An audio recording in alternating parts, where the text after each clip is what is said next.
Bom dia!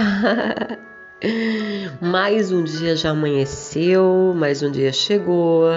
Mais uma vez você está na presença do Senhor e hoje eu estou aqui mais uma vez para fazer companhia para você. Você deixa? Hoje é quarta-feira, 28 de dezembro de 2016. Eu sou a Bispa Virgínia Arruda e eu trago para você a palavra do dia. A palavra do dia de hoje é polêmica. Abra sua Bíblia em Gálatas, capítulo 2, versículo 11 em diante, diz assim: E chegando Pedro a Antioquia, lhe resisti na cara, porque era repreensível. Porque antes que alguns tivessem chegado da parte de Tiago, comia com os gentios, mas depois que chegaram, se foi retirando e se apartou deles, temendo os que eram da circuncisão. E os outros judeus também dissimulavam com ele, de maneira que até Barnabé se deixou levar pela sua dissimulação. A exposição de Paulo foi adiante de alguns irmãos que pareciam ter maior destaque, né? Paulo usa muito essa palavra aqui, destaque. Depois de 14 anos, Paulo resolveu ir a Jerusalém outra vez. Paulo deixa claro que subiu a Jerusalém motivado por uma revelação.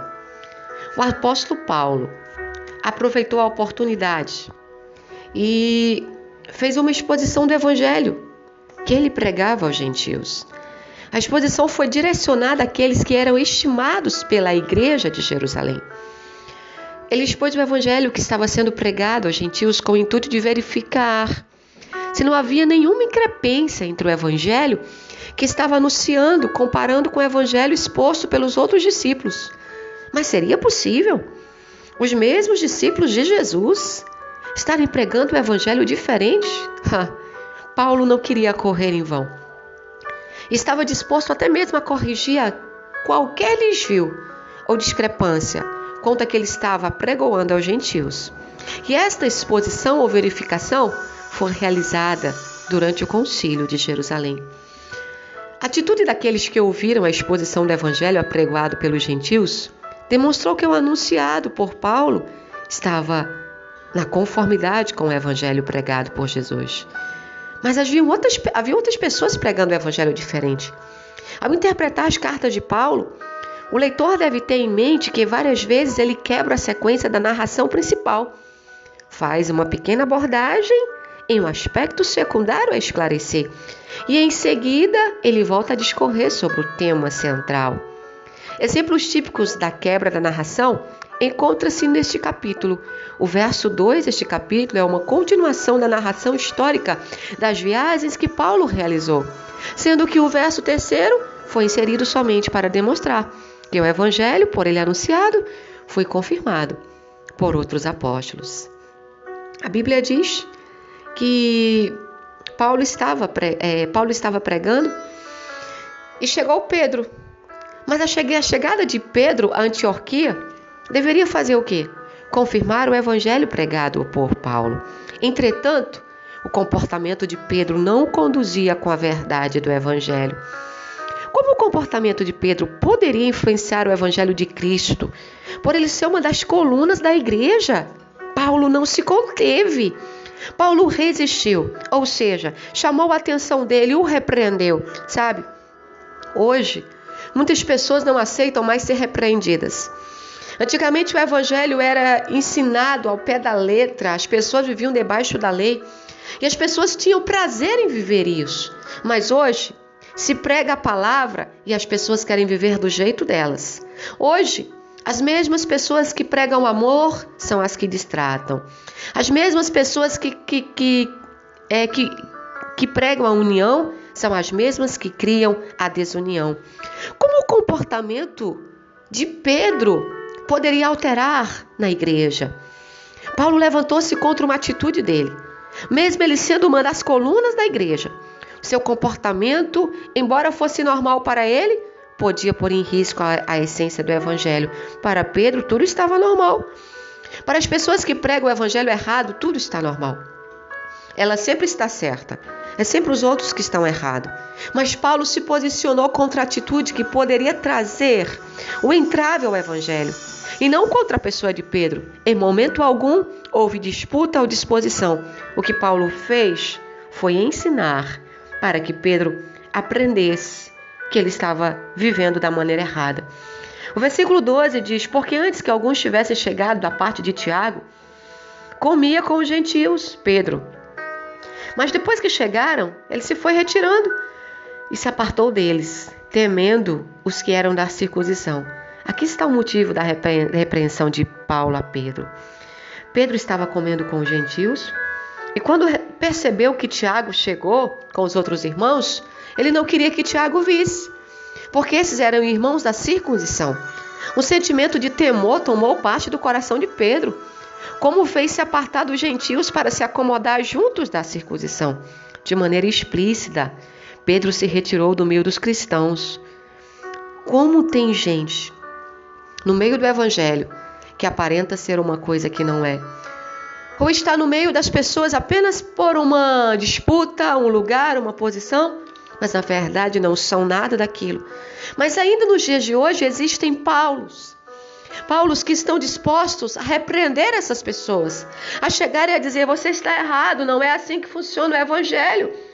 A dissimulação de Pedro contagiou outros cristãos de origem judaica, de forma que até Barnabé se deixou levar. Ou seja, Pedro estava influenciando as pessoas a fazer as coisas erradas. Pedro estava influenciando as pessoas a se rebelarem. E a Bíblia diz que Deus é contra a rebelião. Deus não é a favor disso. Paulo toca em um assunto muito interessante, a questão comportamental. Não podemos assumir uma postura que vá contra os princípios bíblicos. Se Deus não faz acepção de pessoas, nós como cristãos devemos fazer? Nada faz os homens diferentes diante de Deus, a não ser o seu novo nascimento. Você nasceu de novo? Porque se você verdadeiramente nasceu de novo, você não pode viver de capa. Ser uma coisa na igreja e outra coisa fora. Sabe? A Bíblia condena quem fala mal da sua liderança. A Bíblia condena quem se comporta bem na igreja e fora da igreja parece que é pior do que os do mundo. A Bíblia diz que nós somos a luz do mundo. E o nosso comportamento deve convir com tal de que maneira nós estamos vivendo. Na nossa geração estamos plantando o quê? Somos Paulo ou somos Pedro?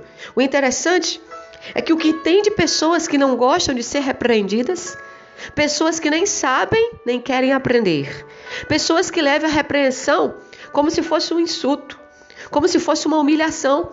E na verdade a própria Bíblia diz que a repreensão é para o nosso crescimento. Pedro, na presença de todos, é o que Paulo diz: se tu, sendo judeu, vives como os gentios e não como judeu, por que obrigas os gentios a viverem como judeus? Ou seja, se tu pregas uma coisa que tu não vive, por que estás obrigando as pessoas a viverem, se tu não dá exemplo? Aqui há vários exemplos de se seguir. Exemplos da parte de Paulo e da parte de Pedro também. Paulo estava em defesa do evangelho, sem buscar uma posição melhor, um destaque na igreja. A repreensão foi na frente de todos. Isso significa que quando alguém for repreendido, isso deve ser feito na frente de todos para evitar falatórios. Paulo não fez um comentário de cunho faccioso. Ele não queria um ambiente de fofocas. Paulo resolveu na presença de todos. A repreensão foi na presença das pessoas, para que nenhum dos cristãos que presenciaram a dissimulação saísse com a ideia de que havia uma distinção entre judeus e gentios após a conversão. A palavra foi dirigida a Pedro, o responsável por aquele clima de dissimulação. Imagina, se Paulo chamou a Pedro, que era apóstolo, escolhido por Deus, o próprio Jesus disse: Pedro, sobre ti, minha pedra, edificarei a minha igreja. Se Pedro se comportou assim, imagina nós. Sabe o que eu entendo? Devemos aceitar a repreensão. A Bíblia diz lá em Provérbios que o sábio, ele recebe a repreensão como um ensinamento, mas o tolo se rebela contra quem o repreende. Pedro, um dos principais da igreja, ele foi bastante humilde para repreender e aceitar a correção? Não. Pedro o escutou, mas Pedro depois partiu. Pedro, ele não utilizou do seu prestígio para desculpar-se ou agir arrogantemente. Ele ficou calado. Depois ele foi embora. O erro de Pedro fixa-se em uma pequena questão comportamental. Porém, se não fosse repreendido a tempo, tornar-se-ia um problema que acabaria por afetar a sua vida espiritual e a vida daqueles que estavam ao seu redor. Há várias lições para serem aprendidas nesse versículo. As mais importantes é que para o cristão é para que o cristão não aceite passivamente ideias e comportamentos que não condizem com a verdade do Evangelho. Até mesmo os líderes devem aprender com Pedro a humildade, como os servos de Cristo. Paulo argumenta: o que motiva alguém que vivia como gentil, exigir que os outros vivessem como judeu. Medite nessa palavra. Talvez, às vezes, você não aceite a repreensão, mas a repreensão te levará a aprender mais de Cristo e a crescer na graça e no conhecimento. Que o Senhor te abençoe e te guarde. Que Ele faça resplandecer o rosto dele sobre você e te dê a paz. Amanhã, se o Senhor permitir, eu volto na palavra do dia.